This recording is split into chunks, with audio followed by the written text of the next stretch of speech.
Oh my gosh, I'm so tired. Alrighty. Except I'm not. I'm great. Hello, everybody. Welcome. I'm not tired. I thought you were about to make a really bad dad joke just now. I'm not tired. Well, I am tired. Welcome to Corona Perch and the Silver Motherboards, the ever-growing slow cooker that will lovely char the bar on Mars Phase 2. Look at you go. Hi, I'm Liam. And I am Eric. Oh my god. Okay, wait. Was that the laugh track button? Yes. That's almost more awkward for us than it is for them because we can't can't hear it. So we're just hoping it worked. I mean, it should have worked. It works. works. I've tested it, but it's just a little bit difficult because we can't hear. Because we can't hear anything. Is that the only sound effect you have on my keyboard right now? Okay, good. Because if you're going to make like the weeping sound, then I'm like, oh, it's so funny, but it's the wrong one. Gasp. Yeah. More to come. Anyway. Anyways, welcome to Corona Perch Phase 2. We are here. Liam, start us off. What do you think? Well, I'm glad you asked, Eric, because we're going to start right off. It's the quote of the week. The quote of the week audio cut out. We have a fun little logo here. Sorry about that, audio listeners. Yep. Super big logo. And it goes back. Automate this. Woo! All right. So, Quote of the week. Are you ready for our quote, Eric? Yeah, I'm excited. That was really smooth, by the way. I think it looks great. Good job. Now, I'm going to say the quote, and I'm going to have you guess who you think says it. Oh, gee, I'm not good, bro. Yeah. No. We're doing it. Steve Harvey. That's when you laugh track it. That's what I'm saying. All right. There we go. All right. Okay. Anyway. Our greatest weakness lies in giving up. The most certain way to succeed is always to try just one more time. Yoda. In all honesty, if it were scrambled, that's what Yoda would say. Yep. Say it one more time. Last time we did it twice. I think you should say it again. Our greatest weakness lies in giving up. The most certain way to succeed is always to try just one more time. Who is it? Thomas Edison. That's a Thomas Edison quote. Yeah. Thomas Edison's kind of awesome. Yeah, made light bulbs. I mean, he made them. Yep. In his garage. That's right. In Joe's garage. I'm so sorry. Ugh. We'll be talking about music in Classic. a bit. Anyways. Topic of the episode today is we're going to be talking about expectations for What's the name of the episode? Must You Slay the Dragon? Yes, actually, and I have to do the title, and I'll do that now. Oh, yeah, let's fix that. You go ahead and keep talking, though. Okay, so Must You Slay the Dragon? So this is, I think, our episode on expectation and what we think people. Well, not what people need to do, but how people handle expectation of themselves, expectation from others, and navigating sort of a balance of staying motivated but also pushing yourself. I did it. Very good. So, I think this quote has a lot to say about being persistent, right? You always just want to try one more time. Okay. Our greatest weakness, I think this is sort of one of the sides that we get a little bit too far off on, which is this sort of idea of we give up. We give up when we get discouraged. Of course. Especially, it's easy to do. It's easy to give up when you get discouraged. It's easy to not feel like you're doing something valuable. And yeah, it's sometimes you just got to keep going with certain things and just keep trying. But also, there's some things where, maybe you should give it a rest for a bit or maybe just stop, give it a try. I'm not one to judge. I think it's something that a lot of people can learn, especially just always. I think there's always some things that we sometimes give up on, and then we sometimes regret the fact that we gave up on that thing. It's so interesting how things kind of come around, because Liam and I were chatting about something before the episode started that I wanted to, and we can talk about as much as you'd like to. Sure. we were talking about learning, expectation, pressure, and like when we were getting to this episode, we were reflecting on the first episode. I think even before we came here, and we kind of felt a little off about season 2, episode 1. And to be honest, like we had a good time. It was a good show, and thank you everyone for coming. Yeah. But we felt like something was missing compared to the premiere episode. So I don't know if you guys were there for the premiere episode in March, but it was a friggin' blast. It was a fantastic time. We had a great time. Everyone had a great time. A lot of people in chat were here. They were all hanging out.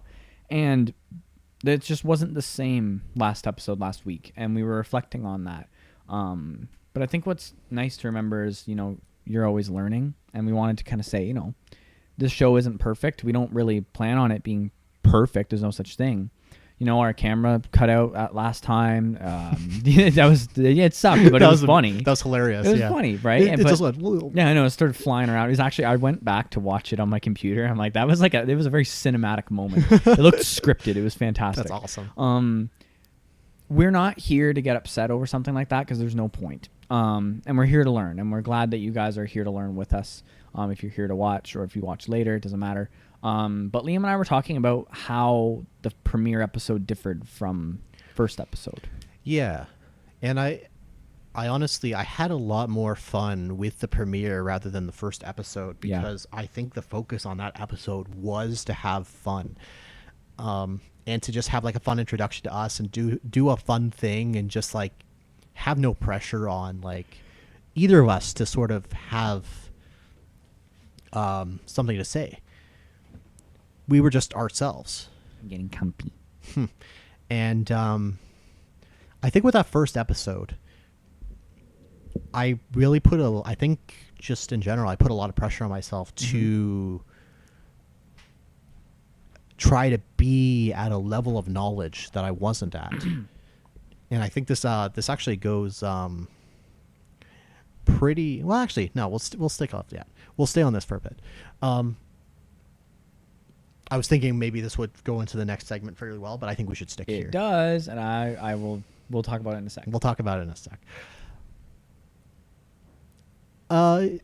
The expectation of being in this content creator sort of situation is, you even see it from the big people who talk about it. It's that they even sort of communicate like, you don't want this job. The amount of pressure that this is, that it's the pressure to continually impress and to just like be entertaining and to make people do this.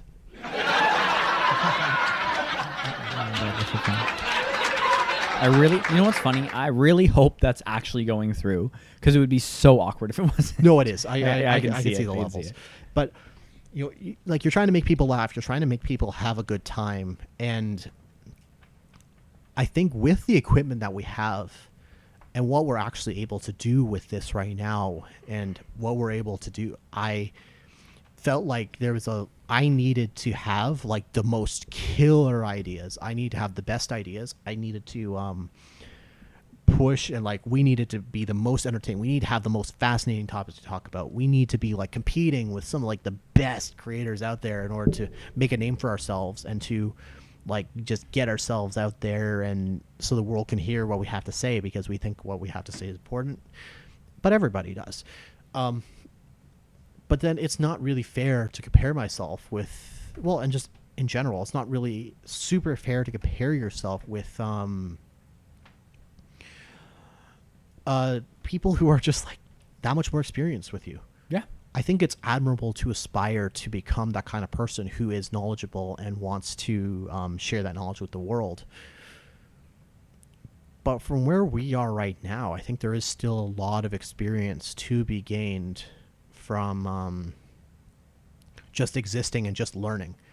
So I think there was this internal conflict with me of I'm trying to be the learner, but in a sense, because we're making content, it sort of felt like I need to be the learner and the teacher. Well, and we're presenting something, right? So of course you're going to feel like you need to give. Like, how can you learn and give it in a good way? Yeah, like how can you learn if you're learning and giving what you're learning? But like also that's the beauty of what we're trying to do here is this is our experience and culture. This is our experience and what we're conveying and what we think is important. Yeah. And no matter what, and in all honesty, what you're saying is, we don't need to try to aspire to be so big like these other people are. But you know what? Even those people aren't big. Yeah. They're big, sure, because they've got They are more. popular. They're popular, or they have years on us, or they have experience on us. But even then, they're still learning, and they always will be. I mean, everyone is. Well, and we talked about this a little bit before, but I think I was getting super insecure about the fact that I was going to say something else, but yeah, I was insecure about the fact that I wasn't meeting that. Yeah. I felt like I needed to meet that. I felt like I needed to push greater. I forgot what I was going to say, so That's hopefully fine. it'll come back. Well, you know what? And if you want, we can segue into the song of the week because I think it really helps with what we're talking about. You want to go to Song of the Week? Yeah, I've got some interesting stuff I want to say about it. And I think it would really tie in with this well. Sure. Of my thoughts. So if you want to go on ahead. Let's do our new graphic. Song of the Week. Our song of the week also cut out. Sorry about that. Here's a fun logo for you video listeners. Enjoy. Sorry, audio listeners. Yeah, it's super awesome. Week fully. When I was drawing them, I thought, man, like we got a mascot here. Like it's cool, right? Like we were in Victoria and this crow's just showing up, right? How it didn't even know it was going to be famous. Yep. You, Victoria, BC crow, you're famous. You're going places. I bet you they're watching. I can guarantee it. If I could get a caw in chat, please. Caw. Anyways, song of the week. I wrote it down on my phone this time. So last time I knew what I wanted to talk about, but I didn't have any hardcore stuff. And it's funny because you're talking about how you want to be a little more lax, and I almost got a little more structured for this. And the reason is because, and I will be fully honest, you messaged me and you're like, yo, we got to get song of the week ready. I'm like, yeah, I know. And I'm like, man, like I don't have an idea. And I remember why, because I tend to get in little like waves of music. So right now I am on the Frank Zappa binge, like hardcore. And this is not a mature show, but it's also not an immature show. I'm not gonna use Frank Zappa as an example. And if I do, I will, but to an extent, because he is quite satire in stuff, right? Either way, I was like, I don't have anything in particular Frank Zappa wise for the song of the week. And the song of the week, I want obviously to be themed for our topic. But so I was thinking hard, and the first one I thought of was a song by Rainbow called Stargazer, one of my favorite songs of all time. So beautiful. It's so big. It's like an anthem, and I'll tell you about it in a bit. But just to give a little context, way back in the day, metal's going hardcore. Your boy Jack Black's making stuff, and he loves Dio. Dio's the guy that started the Devil Horns thing that everyone does, or at least he's credited for it. Ronnie James Dio, phenomenal singer and an icon in metal. And what's cool is this is kind of glamish metal, right? So like anyone, it's like rock and roll. But his stuff's called his band was called Rainbow. They're very fantasy like knights and swords and goblins. It's really cool. Yeah, okay. And then I was like, I don't know if that's good. So I chose a song called Rapture Ball by Poppy. Poppy is a pop singer. Kind of pop rock now. She did a metal album, which is fantastic. Started out on YouTube.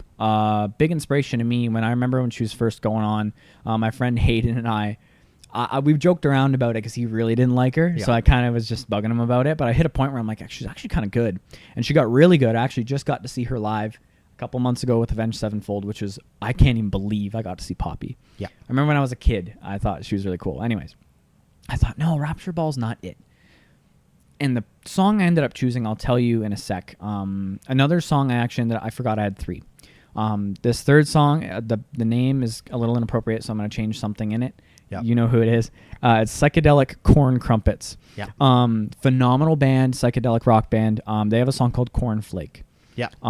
Yes. That's so good. I'll go over all three of them. I hope you don't mind. This segment's going to be a little longer. Absolutely. I had a lot of cool stuff I think we could reflect on. Go for it. Because the fourth song is the actual song of the week I'll talk about in a sec. These are honorable mentions so far. They are, and there's a reason why, because it built up to this. It's so funny. Okay. So Rapture Ball, the song is so beautiful. It's really, really freaky sounding, but also very fun to kind of dance to, right? So there's a quote from the song. So it says, "Look at all the glitterati.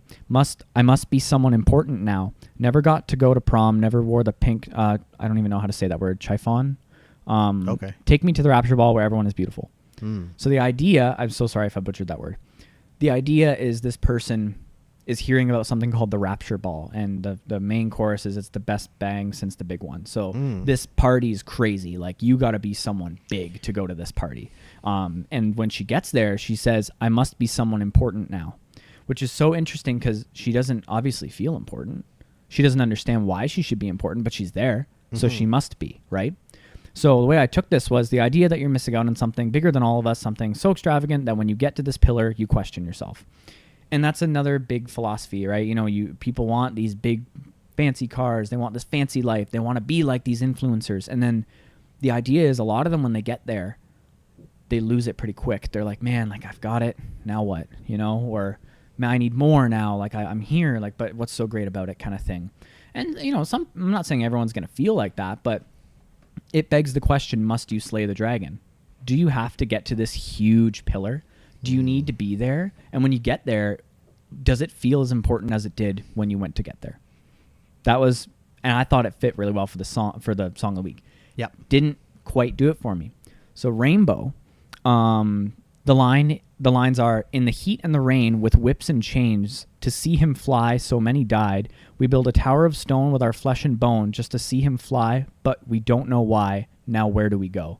Such a crazy song. It builds up the idea of a wizard who believes he can fly. So he makes everyone around him build a tower of stone. And with their flesh and bone, because they're working so hard because they believe this person, he gets up there and he falls to his death. That's the song. Wow. So you would really like that song, Liam. I can guarantee you'd love that song. It's so, and it builds up. And by the end of the song, the wizard dies, and all these people say, now where do we go? Because they're like, now what? Right? They all believed him. He was so cocky, thinking like, I'm going to get there. Yep. And it wasn't because he believed in himself necessarily, but he felt that he was so important that he put everyone else around him down. And then once he failed, they were like, wow, now what? And I thought that spoke to something. In all honesty, I'm not even completely sure what. It just felt so symbolic in a sense of, you know, we all work so crazy, or we see these idols as so much bigger than us. And if they were to fail, or if in the end you realize they're human, like, what are you? You know? Isn't that crazy? Yeah. So it still didn't do it for me, this song. So I thought Cornflake's a really good song. The lyrics are, time's been fluttering by and I can't keep track of it. Every moment decides how my intelligence rests. I've been trying to be something different, away from the automatic existences. This song is about taking things too seriously and going on autopilot. Do you see my progression of where I got to it? The last song will get you.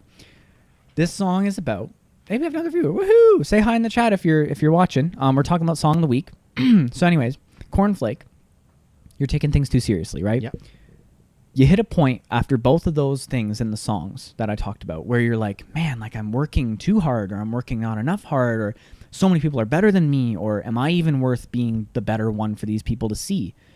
And sometimes when you work so hard, you tend to lose yourself. Yeah. You tend to go on autopilot, or you tend to forget the world around you. This still didn't sit with me well. What I took for this song was, strive for greatness, be happy in your reality, but remember to stay in your reality or it will fly by. I was at my girlfriend's house. I had those songs in my mind. I'm like, man, I got to get a song ready for the Song of the Week. I don't know. And I still think those were good, but they weren't sitting well. We were in the car on the way to her house, and a song by King Gizzard and the Lizard Wizard came on. I know, of course it's that. Always. This song makes me cry every time I hear it, so I try not to listen to it much because it means a lot to me in many different ways. It's called Float Along and Fill Your Lungs. Yeah, all right. That's what it is. There we go. When it comes to this topic, there's so many abstract ideas involving it and so many solidified ideas, but in the end, float along and fill your lungs. That's how I took it. I thought in the end, with all of this chaotic stuff in these songs I brought up, this last song reminds you that, you know, the world keeps moving. You can strive for greatness. That's not a bad thing, but don't lose yourself in the process. These slaves built a tower of stone for a wizard that they idolized, and in the end, they remembered he was human, and they lost themselves in the process. The other song is, you know, you look so forward to get to this big thing everyone's talking about. You get there and you're like, am I even important now because I'm at this important thing? Or Cornflake, you get so autopiloted that you just lose it. and you're not there. Yeah. Sometimes you got to stop and breathe and remember you're you, and that's pretty awesome. Just keep going. Yeah. Well, and I think, I think I remember what I was going to say after that. Okay. I think there is like a level of insecurity with myself. Yep. That it feels like I don't deserve to be here speaking. I don't deserve to be doing this and talking about my experiences, because who would want to hear about me? Sure. How that relates, I'm not too sure. You have any thoughts on that? You know what? Like, here's the reality. Why does anyone want to talk to you? True. And I'm not trying to be rude. Like, who really cares? But guess what? That's the beauty of what we're doing and the beauty of the world. It shouldn't matter that much. Yep. It shouldn't. And that's the thing is, like, you know, I don't really care how many viewers we have right now. I don't care how many viewers we have after. I'm talking because I enjoy something. I enjoy talking about this. And if someone finds value in that, that's pretty cool. I had a problem with this when I first started my art. And my girlfriend's having a little, not a hard time with it, but she's understanding it now because she wants to start her own business as well. She's Well, doing and Instagram actually, all and that. I'm sort of like getting this as well with Yep. this sort of creative process. I think I am focusing on how do we grow, how do we do this, how do we do that, because then we make this job and whatever and da da da. But I think I'm missing the point a little bit. You know what? Here's a better example than me. I know a couple of people, and you'll know a couple of the people I'm talking about. I won't say their names, obviously. They have this thing they want to do so bad, but they keep delaying doing it because they need to prepare. But I need to prepare to do this. You know, like, I shouldn't be doing it until I'm ready. And you know what? There is wisdom in being ready for something, but there's also wisdom in knowing when to just go. And I guess that's where float along and fill your lungs comes, right? Because I could have waited till I had 6 comic books made to make All's Cherry, but I just started with 1. Yep. And some people may say, like, why would you start with 1? Like, no one's going to care after the 1, or if there's no story for them to continue after the 1, I don't care. I made it, and now people ask for more. It took me a long time to get here, and I think that's, you know what, maybe that's where the big problem is we're in a world of impatience now. And I'm not saying that's your problem. I'm just talking about the general thing. Yeah. It hits a point where you're like, you want to get to that. You want to get to that rapture ball. But isn't getting to the rapture ball kind of the better part? I think it's something like we talked about last time. There's a lot of people now that are outcome oriented rather than process oriented, right? People are thinking about, how do I become a millionaire? How do I become a billionaire? How do I get, I guess I'm talking from a male perspective here. How do I get rich? How do I get buff? How do I network? How do I do this? How do I do that? How do I crypto? Like, Well, we learned a little bit about that in the first episode. yeah, we did. But yeah. Crypto. Right. I hope a laugh track happened. I'm like, I want to. I can't wait. Happening. It's happening. I can't wait to promise hear you. it after. It's gonna be so funny. But there's a lot of this, just how do I do this? How do I do that? How do I do that? Instead of just being inside of the process of learning something that you do feel really good about, and having successes and failures. 3D printing is something that I do. Yeah. I don't think I said that last time, but I've been 3D printing for 5 years, and I'm like mainly using like hobbyist machines, like sort of the lower end ones that you need to maintain a lot. And there are machines out there that, like, you know, you get it and it just, like, right out of the box, it just Boom. like crazy stuff. Yep. But I learned a lot of persistence and skills from maintaining that one thing, or that one printer. I spent 5 years with that printer. Every time an issue comes up, it's a new issue, because every time I learned how to solve the one issue, Yep. I would get that issue in my mind. I was like, all right, time to troubleshoot this, time to troubleshoot this, time to troubleshoot this. And then there was times where I would run to an issue where I didn't know what to do with it. I'm like, gah, and then I needed to walk away from it a bit. And now, like, obviously, like, you know, this is like a hobby situation. It doesn't matter. But I think it goes to show that and now here I am. I'm starting to work with recycling plastic with 3D printing, and obviously I might not know a lot about the chemical or whatever side of things, But I'm willing to learn more will, about recycling. I'm willing to learn more about recycling, and I'm willing to learn more about things. And a realization I've come to with talking to more and more people is that sometimes you can just think yourself into inaction, right? Yep. You can think yourself, and I think that's what you're talking about. You can think yourself and like, I need to be good at this. I need to be good at this. And then I can apply for something, and I can apply for this, and I can apply for that. Why don't I just make a list of organizations that I think are interesting and that I might want to get involved with? Sure. Start with making a list and then just send an email. That's the thing is, even if you didn't get to the sending email part, you took action to do something. Yeah. It didn't matter if you just made a list of places. You did that. Yep. Right? Like it's like with art, right? Like I have ideas and I could sit there and try and plan, and that's actually a good example. And sorry, if you do have more. Go ahead. I remember my biggest problem, I think in high school, and I learned it very quickly. And I was telling my girlfriend about how breaking away from the convention has kind of been my thing in the last 6 years, because I don't like being told what to do. And not because I'm rebellious. Well, not because I'm like, Eric doesn't like being told what to do. That's a new one. But seriously, I don't. And I had a hard time dealing with that, especially in art class. And I'll be honest, and sorry if you're watching art teacher that I did not enjoy it. I didn't like it in high school. I found it very constricting. What I felt I had to do when I made art was get out a ruler. Actually, we were encouraged to. And I think that was when I first started to realize, that I had a little more control. I always pulled out the ruler. And when I stopped getting out the ruler and saying, you know what, why does the line have to be straight? Is when I realized, like there's control in this stuff, and you break away from what everyone seems to think you need to do, I guess. Mm-hmm. So, but anyways, I lost my train of thought part of that. But yeah, right. Well, it's how it goes. It's streaming hard. Being a streamer, haha. I know, right? It's one of our. We're just starting it, actually. We're just starting. We're streaming, new, yeah. But that's all right. What else did you have written out? All right, so I think this, what I want to talk about here, I think is pretty similar to what you're getting at here. Okay. So I want to talk about the movie Whiplash. Oh yeah, acting like a maniac. Directed Whiplash. by Damien Chazelle. Yeah, you were supposed to watch it.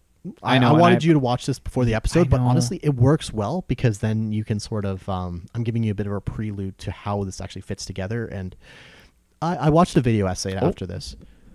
Jamie loves that movie. Nice. We've got someone who's seen it. That's great. Yeah. I was supposed to watch it with my girlfriend, did not get to. Whiplash, director's freaking awesome. It's an award-winning film. I think they filmed it completely in 2 weeks. Wow.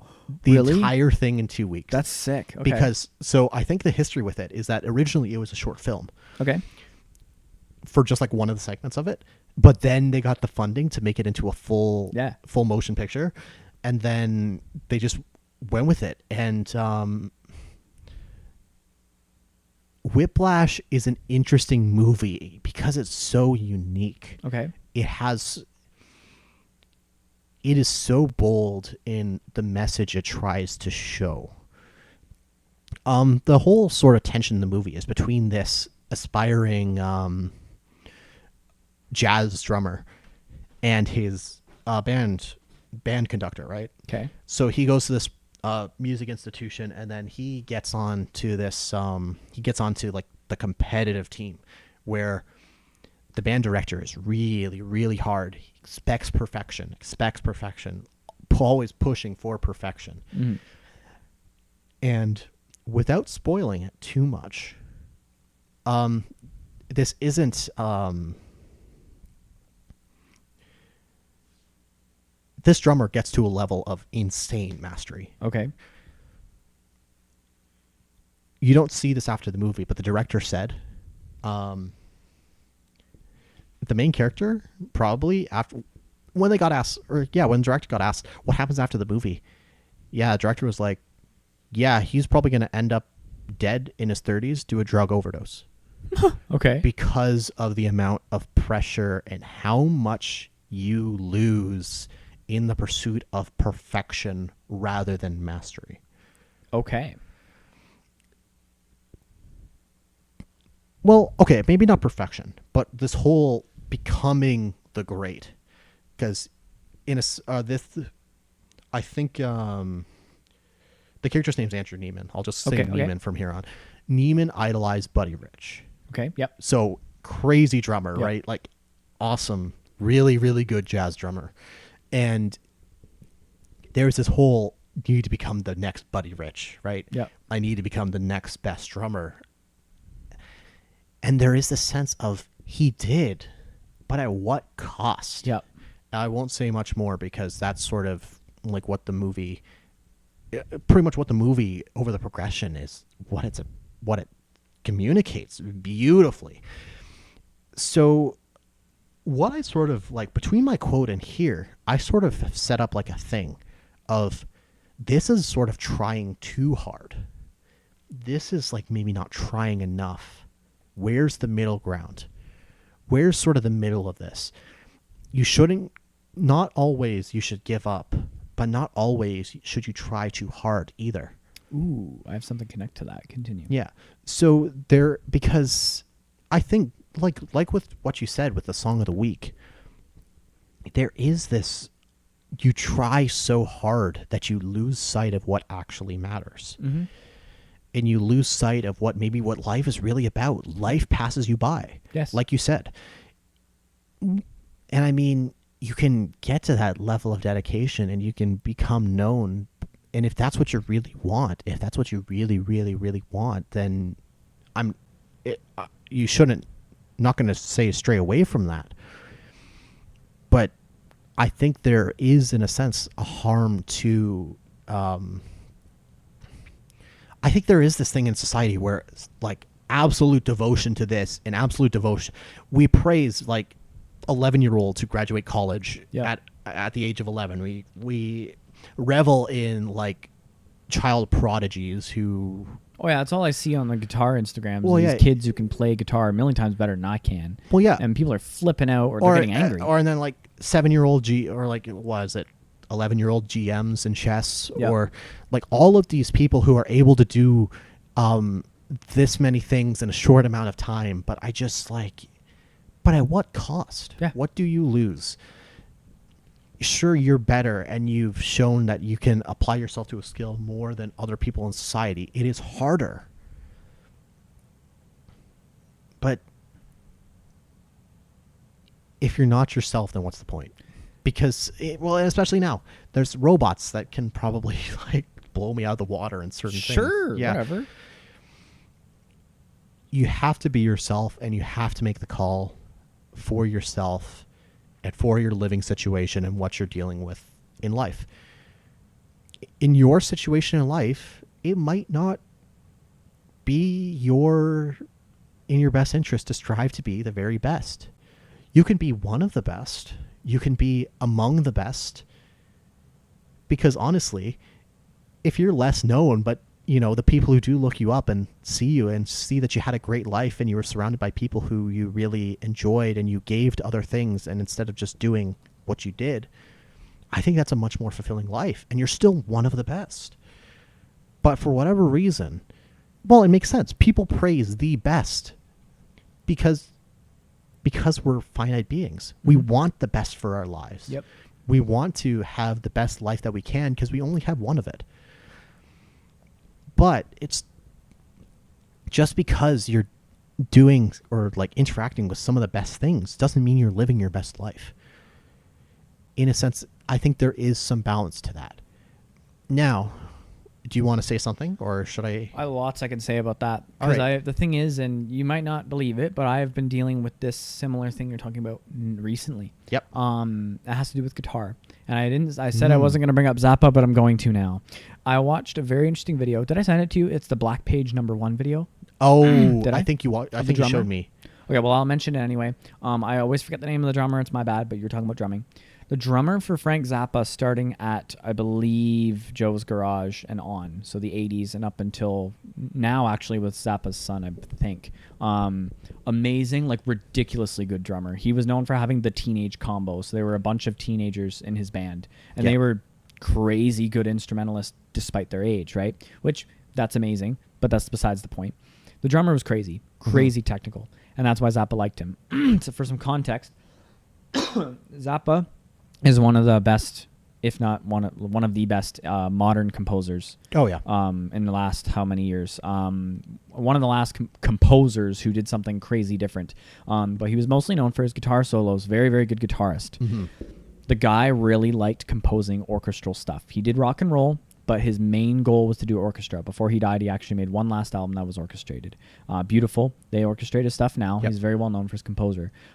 He composed a song called The Black Page No. 1.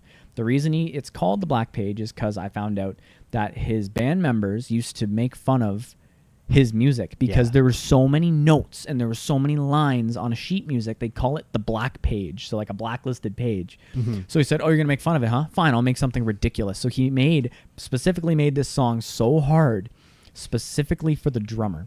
Yep. And the drummer does it. It's such a cool song, especially the xylophone player is going at the same speed as the drummer. Very weird time signatures, weird beats. Yep. I watched a video break it down. And this drummer said that his plan in the video was to learn it. Yep. That was his goal, and he wanted to know why it was so hard.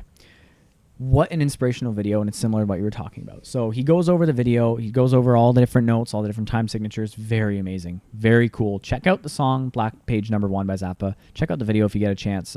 One of the I forget who the YouTuber is. Maybe I'll put it in the description or something for this. But anyways. The video is like 15 minutes long. He shows himself dealing with it, and it's so weird and so hard. He starts getting so like really frustrated. And in one of his cuts in the video, he says, all right, this is week 2, and I've spent 6 hours playing today, and I'm going to lose my mind. He's like, I can't take it anymore. Like, it's getting annoying. I'm starting to dislike doing this. So he cuts it. One more thing at the end, and he says, it took 4 tries to record this last part, but I did it. He said, I learned how to play the song. It's really hard. And he said what happened was at the 3rd recording, I was going to snap the stick in half. He's like, I kept screwing up a note. I kept screwing up a time signature. I had to start literally saying out loud the beats as I went the whole time, which is hard for this song anyway, while playing. Like ridiculous. So he said by the 4th video, he said, screw this. I'm just going to do it. And I'm going to have fun. He said, I'm going to do it. I know how to play it by now. I'm not going to be perfect. I'm just going to enjoy it as a drummer, this piece of music. Yep. And he said, there are some mistakes in it. And he said, you may not notice them, but I did it. And he showed the video of him doing it. He did a flawless job. Yeah. There were some mistakes, sure, barely noticeable, but there were. And he said by the end of it, he realized it's not the technicality that makes it so hard, but it's putting the pressure on yourself that makes it so hard. Yep. Because in the end, what I love about Zappa and all of his instrumentalists is they do a lot of improv. And Zappa's a big one for this is he doesn't go on stage and say, I need to play this note perfect. He actually never, ever does note perfect solos. He does what they did in jazz. They said, this is your time frame. Go ahead and do it. And if you get off the scale, so what? You're here to play music. And that's what he did. Right. And once then the drummer realized this, he thought, I'm a drummer and I'm learning this piece of music and I did the best I can. And it was fun. And it was cool. And I did it. Right. And that's what I've been dealing with lately is I stopped playing guitar for a while because I kept wanting to learn Megadeth songs, and they're somewhat note perfect solos. And I'd play it, and I'm like, I can't do it like that, or I can't play it that fast. So I started learning some Zappa solos lately, and I thought, this guy's a nutcase on guitar. How am I going to learn his stuff? Until I remembered that he doesn't care. He just does whatever he wants on that guitar. So what I did was I looked up some of the songs, the backbeat of it, and then I just played. And holy crap, was that fun. This week, I've been doing a lot of it, and it's just been fun to just know that it's what you're feeling, and it's not necessarily having to be this best, because you are the best. Yep. You're the best that you are. And I think I'm going to let you keep going because I've talked for a while, but that's what I've noticed is this whole conversation we've been talking about how, like, is it in your interest? Is it your best way to live? Or is this, are you going to look back and go, was this great for me? And in the end, I feel like people forget that no matter what you do, whether you're this perfect being that people idolize or not, was it good for you? Mm-hmm. Was it good for me? Was it good for you? Like, it's. I was talking to my girlfriend about it on the way here. Actually, she wants to work on her business and all that, and she's like, "Am I doing this right? Am I doing that right? And I don't know if it's even worth doing this or whatever." We talked about some other stuff. Yeah. And I said, in the end, you're going to compare yourself to all these people. I'm like, but they're comparing yourself to you, or does it matter to be comparing? Does it matter to be the best? Yeah. You're you. I think you need to maybe not focus on You can't focus on trying to be the best. I think if you're focusing on trying to be the best, I think you have too much mental stress on yourself. Yeah. I think one of the reasons why people are able to become the best is because they feel like maybe they don't actually feel like they're the best. I feel like the people who as soon as they take the ego of I'm the best and they really let that consume them, that they stop being the best. There's just so many examples. I won't even get into it. There's a crazy amount of examples of people that have just given up on the best and they just did their best. And they do. And then, they sometimes instinctively just become the best and they're just like, whoa, how'd this happen? Okay, anyways, I'm just going to keep going because I'm just doing what I do. If you have to let go of that, but you can't deny as well that there is this, especially when it comes to fears with, if you're doing something like a job, right? You want to have that level of security and you want to have a level of I'm doing this and people value it enough and that I'm able to do it as a living. And okay. And then again, bringing it back to this podcast and bringing it back personal, it's, we are trying to, make this go bigger and we are trying to make it so we can do this even part-time. Even that would be a blast. That'd be great. I would really love to do this part-time, but if I'm putting too much pressure on myself that I need to get up there. I need to be the best. I need to make this podcast one of the best podcasts so then we can actually do it, because it is one of the realities of the entertainment industry that there's only so much allocation to it, right? There's only so many people that can watch so many times and there's so much content out there. But again, that shouldn't really, if we're doing this for fun, then what matters is we're doing this for fun. If we never go full time, that doesn't matter. We're doing this for fun. And if it did matter, here's a good example even is, because someone can make the argument to me there's a lot of greats that abandon the ego of being the great, or they didn't worry about striving to be the great. They just did what they did. Yep. But there are greats who did worry about being the great. So here's where our point comes in from earlier is, sure, working so friggin' hard that you get to this point finally, but here comes the sentence, at what cost? Yeah. Is where it changes, right? Because you can say oh, we're not full-time, so what? That's done, right? But if our goal was to make this full-time, we could worry about it 24/7. We could put our 100,000,000% into it, right? But at what cost? You're not going to go help your grandparents anymore, which is what you've been doing a lot. I have to give up most likely on my comics because now I'm putting all this energy into here. I don't get time to see my girlfriend. I don't get the time to do this. I just bought a new plant. Its name is Wizzy. I won't have time to work on my plant, Wizzy, the philodendron. You put things get cast aside. There's a lot of stuff. And oh my gosh, I'm just going to start talking about Zappa today. I'm in a Zappa mood. Zappa, there are interviews that his wife said that he neglected her. And he'd be seen with his bandmates on the ground in the living room, asleep. They're all asleep in the middle of the night, and he's sitting there still, crunching his head. He's like, I'm writing this song. He's sitting there on the piano all night, and she barely spoke to him, right? That could be something that Zappa sacrificed for his perfection, right? But that's where it comes to, right? Is what are you willing to sacrifice? What are you willing to do to get to where you are? And that's your choice. It's always your choice. The question is, when you look back, was it worth it? Yeah. Is a big one. The sacrifice has to be worth it. And if there's any sacrifice at all. Well, yeah, but there doesn't have to be. There doesn't have to be, but I think in reality, at the end of the day, in reality, you sometimes have to give up certain things or make certain sacrifices. I quit my job where I was. I'm now officially full-time doing my art. I gave up, not that I gave up friendships there, but I don't see them anymore. I don't have that perfect stable income there that's it's supposed to be. But that was another thing too, is being there, sacrificed 8 hours of my day, 40 hours a week that I just didn't want to do to do my art, right? There's give and take. There's what it is. Yeah. Right? Well, and then there has to be some amount of giving that you have to give. See, this is a really interesting thing to be talking about and just brainstorming about, because, to society, you have to give some, but then it's just so where do you actually take? Because well, actually, I don't know if we brought this up last time, but like this whole there's a balance again, even between like I guess people like the fact that CEOs are making record breaking profits, Sure. right? And us as young folk are sort of like we're in this position where some people are saying like if the wages aren't worth working for Yeah. because we're not making a living wage, so why should we work for these people? Yeah. But at the same time, it's also you should be I guess we should be cultivating like a good work ethic of like getting things done and being able to do this and being able to do that. And I think there needs to be a balance between the two rather than those extremes. Mm-hmm. I think this is sort of like a thing you'll hear from me over and over again: the balance between two extremes. Yeah, you've mentioned that in season 1.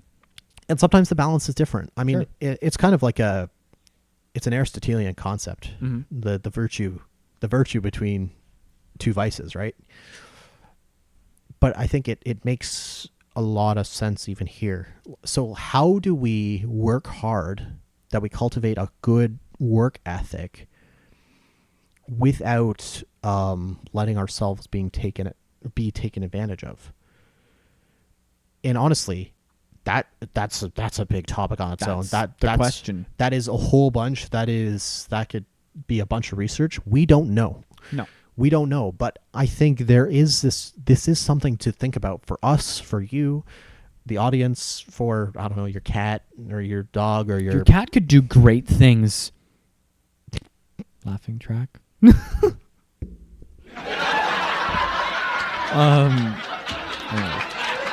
That's the thing though. It's that's a big one that I've actually struggled with. Not necessarily in myself, yes, but people I know, because I know some people that, for example, they just sit and play video games all day, every day.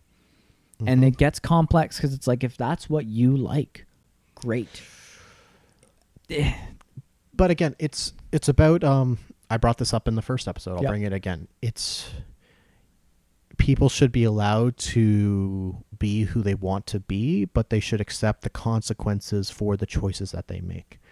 That too. So I think when it comes to somebody who wants to sit and play video games all day, you can absolutely do that. You're allowed to do that, but the consequences is that you're almost missing like everything else that can happen in life. You're missing going outside. You're missing meeting up with friends. You're missing all these sorts of things. I guess I'm sort of alluding to an extreme here, but you have to accept the consequences that you are going to miss out on those certain things, and you have to be okay with it. That's the thing, because you have to be okay with that. Lifestyle can be okay, but are you okay with it? I know a lot of people that are like that, and they kind of say like, "Oh, I rue this world is doing this to me. I can't do whatever." And I'm like, I don't know. Like, you make choices, and you get what you get. And I mean, again, there's the same sort of thing that we live in a huge governmental system where it sort of feels like a lot of things are out of our reach and whatever. And there are people with power. There are billionaires and homeless people in the same city. And there is the perspective of, what can I do? I'm never going to be rich and successful like that. I'm never going to be able to receive that kind of riches because it's in the whatever studies. It's in the academic literature that a lot of wealth is actually like, I'm pretty sure this is correct. A lot of wealth is actually just passed on by generation rather than it's generational wealth rather than, sort of merit. Again, I might be wrong on that. That's just what I've heard. Man, there's so many things that are just uncertain. That's what's great about the world. It's a lot of things just need to keep being studied. I think that's why I chose Float Along and Fill Your Lungs. Yeah. Because people either oversimplify or overcomplex their world. Like, well, yeah. We talked about politics a bit in the first episode, and there's so many ideas, especially in politics, that can be so oversimplified despite the complexity. And then it comes to something like, you can make the complexity of something such as growing a perch. Yep. Making this podcast can get really complex, but sometimes if you can stop and take a deep breath You're here right now. That is something Yes. I've learned lately. I think I talked about it on the first episode, was now that I'm full-time art, it's scary to look at the next week and go like, am I making money from this? Am I doing this correctly? Am I making this, organizing this? Or am I going to, oh yeah, I have a meeting this day. Yep. Sometimes you just need to remember you're right here, Yep. right now. And it's sometimes it's also really hard. It's also really hard when you're live on a streaming service as well. Yeah. You know, you're present. But that's something I was actually telling my girlfriend about. That is, it's something I've learned and something I grew up learning the hard way. And I think you and I talked about this in the first season. Is I went through a big phase, like a big partying phase. Yeah, you very. I don't regret it because I've gotten to where I am now. But it's definitely something I'd never do again. Well- Is the things I learned. Well, and simultaneously, I went through a huge sit and game all day phase. Yep. I did that. Well, actually, most of Nerd. a good chunk of my life was just sitting and playing video games. Sure. It was my thing, and that was fine. And I learned about myself from those points. But Yeah. I mean, and that was me too. Yeah. I played games for a lot of my life. I kind of stopped in grade maybe 10 or 11. I stopped because I thought that I was playing a lot more guitar. And that was something I learned too, is that was all I liked to do. I literally would go home and I'm like, I don't like to do anything else but play guitar. And I think it's because it was something new and it was something I was learning and no one could judge me in my room. Yeah. And then some stuff happened with some art, and I went through that partying phase. And it was a thing where it was easy to party and easy to forget because it was something new I could try. And also, what's the point anyway? And I'll be honest, like that's what I went through. I went through the what's the point anyway thing. And I've ended up learning that, at least in my brain, that is the point. Mm-hmm. I hit a point, and this is just how I take life: is what's the point is the point. I love it. That is building your own path. Because there is no path is my favorite thing about life. And I think that's why I'm also really good at being candid on doing this, or just making art, or just being on a camera, or being in an event and talking to people, or giving a speech. Because being present and building your own path is so liberating. Yeah.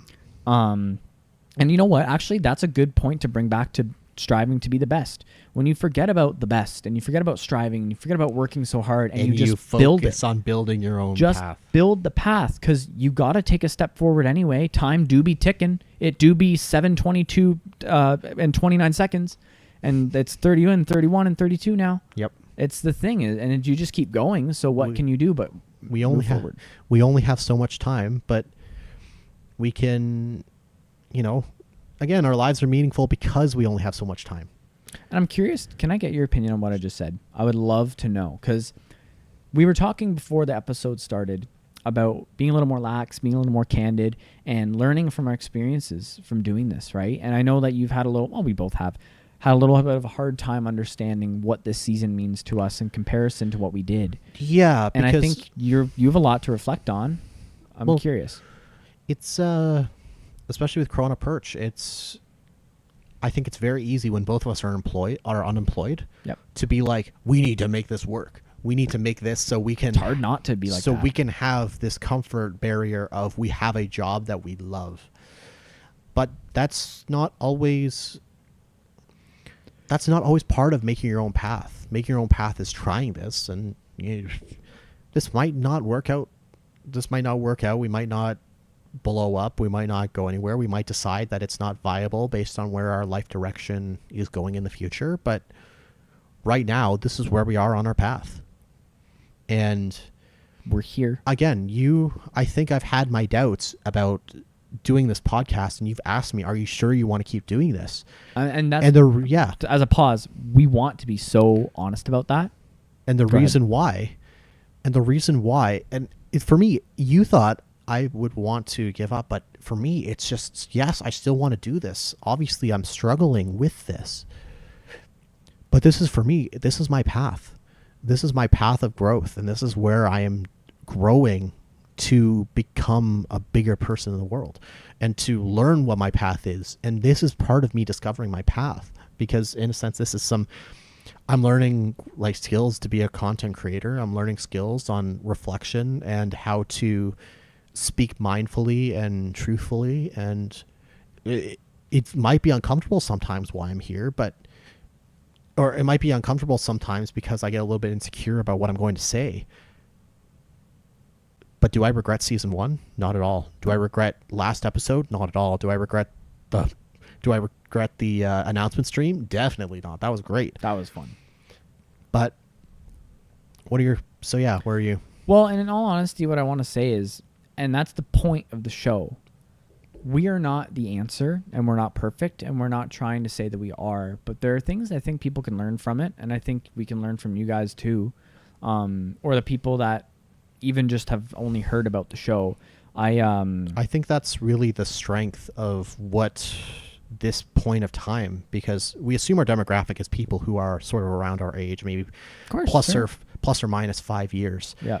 I think the strength of being in your like late teens, early, mid, even late 20s is that you have so much opportunity to go out and learn about the world and go and to talk to people who have been in industries for 30 years and to talk to people who have been doing this for 10 years or 5 years, or talk to even other people, your peers, about their experiences in working in certain places. They're just as valuable to talk. Well, and it's for actually, it's not just for us, but it's for everybody. But I think it's what I really despise out there is that there are these young influencers who basically tell you how things should be and to do this and to do that, especially in the male sphere. Go to the gym, start a business, do this, invest, and then you'll be safe. But I don't believe in that. And I know that, some people might be upset that I don't believe in that, but there are strengths to doing some of those things. Does it apply to every man? No. Does it apply to every person? No. But that's so rampant nowadays. So I want to bring a new perspective that, well,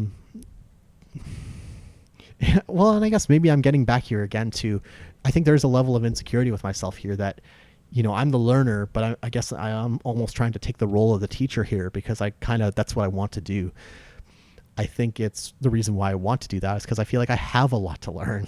I have so much to learn about the world because, again, I sat and played video games a lot of my life. Sure. There's a lot of lessons I need to learn about the real world. Well, okay, video games are in the real world technically, but it's the world that's outside. You've got crazy hand-eye coordination because of these video games. Oh.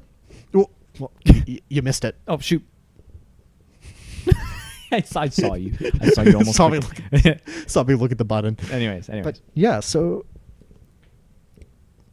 it's because we don't know, gotta talk to people. And I think creating this path that's in between not acting and too much action, talking to people is one of the integral parts of staying in the middle, of getting other people's experiences, because when you do this, you're taking action, but you're also keeping yourself in check, because I think it's when you get lonely, and like you said, Frank Zappa sitting alone at the piano while all of his band members are asleep. It's when you're alone and you don't have somebody to like keep you in check is when you can really let those behaviors take you over. It's interesting because we were talking about being alone before the show. And being alone, and this is a separate topic sort of, being alone is a strength and a weakness, because learning to be you, especially at our age, is one of the hardest things ever. And like we said, is you get all these influencers that are even just younger than you, which is so intimidating, that you got to do this and you got to slay that dragon. You got to be here where I am. You have to. And then when you're alone and you're not in check, you're like, I mean, man, like, what am I doing with my life? Like, why aren't I there? Why aren't I doing this and doing that? And then you get people who, can hype you up or tell you that you're okay. Or like, do you even want to do that? For example, I was talking to my girlfriend. We were talking about like, oh, well, some people, like, this person makes more money than me, or they're better at this. And I'm like, do you want more money? Like, do you want to be rich? And they're like, no. I'm like, well, so why does it matter? Yeah. Or like, do you want to do what they're doing? No. Well, then why does it matter? Yeah. Right? Because in the end, you're you. Now, when you're alone, sometimes you can get in this self-doubting thing. But sometimes when you're alone, at least me, I think, and I think it's something beautiful that I've learned of being present, especially after my awful days. Yeah. When you're present and you're you and you're comfortable and you're learning and you realize that you're comfortable in learning and you're you, it's so beautiful. And Zappa, sure, he may rip his hair out sometimes when he was composing by himself, but some days he'd wake up the next day and he's like, guys, I wrote the Black Page #1 by myself. And I did it. Here we go. It's done. You did it. Yeah. And now learn it. But do it or else. Here you go. Yeah, Mr. Drummer. Yeah. Get whiplash doing it. Anyways, so it's just like, I don't know. I feel like the big problem is it's almost like just identity crisis is the big one now. Yeah. That we've almost come to a sort of root of the problem here is identity crisis, because globalization and all the social media and all these people that are better than you. And what even is better? We've been talking about this whole episode. What even is better? Because you're you. But when you compare yourself to these people, they've got all this, they got all that, this facade of beauty, and they're perfect. That's what better is. That's what better is. Overall, they have a skill or something you don't. An object or being that you do not. And there's the big question, though, is so what? And so what is valuable, because then there might be some reason there that something that they have that you don't is valuable to you. Yes. And then you think about that, and you really deeply think about why you want that, and why deeply think about why you want it. So then you're sure. So then you take the time to think about it and say, this is truly what I want. This is the direction that I think I want to go. But then again, here we go again, back to the balance. Keep thinking about it too hard and you never act on it, or never even try. There's fantasizing, there's planning, but to what end? There's a mix of, you can be like, this is a direction I think I want to head in. Then you try to head in that direction. And then maybe after you act on it, then maybe like, okay, maybe I don't want to head in this direction. Maybe I try to head in this direction. And then you try that. And then maybe that goes well. And then that opens new directions. And then you're just in this constant, like, I don't know. I see it like he sees it like a spaghetti noodle that he threw up against a cupboard. I see it like just like a little snake that's just going. A snake. I'm getting a snake soon. You're getting a snake soon? Yeah, we've been talking about getting a snake. And we're going to name it Scarano. That's a name. What does that mean? Do you want to hear about it? Sure. Okay, well, am I interrupting you? No. Okay. So Tell me about the snake. This band called Uncle Acid and the Deadbeats. Were you about to hit the freaking laugh joke? The laugh joke. He was like, tell me about this snake I totally care about. Laugh track. Bro. Well, looks like I'm just trying to shed some skin. Bro. Look at him. He's coming up here being all sly, slithering around. Bro. Anyways, Uncle Acid and the Deadbeats. This is not Song of the Week, but I'm going to talk about it. They released an album called Nel Ora Blu. I played a little bit for you. Okay. It's that Italian album. So it's a horror mystery. It's a murder mystery horror album. They're heavy metal, but they did very orchestral stuff. And the main villain of the story, his name is Giovanni Scarano. We just thought it sounded cool. That's it. That's the story. I could talk more about that album, but I won't. That's great. I'm sure I will at one point for the Song of the Week because it's just good. But anyways, Ball Python. We thought it'd be kind of cute. He'd be like slithering around. And then he murders people. And I'll teach him. In-game. In-game only. In-game. Frig. Yeah, right. We're on Twitch. Oh, yeah. Shoot. You're right.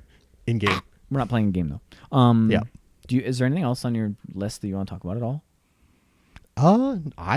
I'm through my list. I sort of touched on the three things. I think the important thing that I really wanted to get across here is that everybody has their own way of navigating this balance of not trying and trying too hard. And everybody's going to have a different path through this of trying too hard or not trying at all. And people will struggle with not trying or trying too hard for different reasons. Some people might be afraid to try. They're afraid that they're going to mess up, or they're afraid that they're not good enough. Or people trying too hard is, I need to try hard or else I'm going to fall behind, or I'm not going to have the skill that somebody else will, or I'm not going to be able to succeed at the rate. I'm not going to be the best. But then you just really have to think about what do you really want? I want to say that cornflake quote again, if you don't mind, because I think it's not the Song of the Week, but I think it does well.